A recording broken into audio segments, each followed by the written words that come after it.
আপনাকে ভালোবাসতে আমার কোনো যোগাযোগ রাখার প্রয়োজন নেই। জোর করে যোগাযোগ রাখতে গেলে আপনার ভাব বেড়ে যাবে, ভাববেন ছেঁচড়া, গালি দিবেন মনে মনে। আপনিও জানেন যোগাযোগ তো একবার না, বহুবার বন্ধ হয়েছে বহুদিনের জন্য।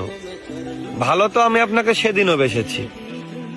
থাক না যোগাযোগ বন্ধ, থাক কিছু কথা একান্ত আল্লাহ জানো, কিছুটা কিবোর্ড, আর বাকিটা আমার আর আমার নির্ঘুম রাতের ভেতরেই সীমাবদ্ধ থাকুক।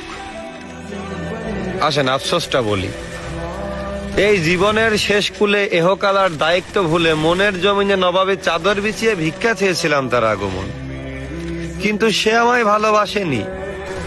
দেখো দেবদাসও ভেবেছিল তাকে ছাড়া পারু বাঁচবে না, অথচ পারুর জ্বর পর্যন্ত আসেনি। আমাকে ঠকিয়ে সবাই জিতেছে, হ্যাঁ আমাকে ঠকিয়ে সবাই জিতেছে। ওই মুগ্ধ করা চাঁদ, গন্ধ দেওয়া ফুল, অতি আপন যাই ভেবেছি তাই হয়েছে ভুল। তারপর এই শূন্য জীবন যতই দিয়েছি পারি, যেখানেই যাকে জড়িয়ে ধরলাম সেই গেল ছাড়ি।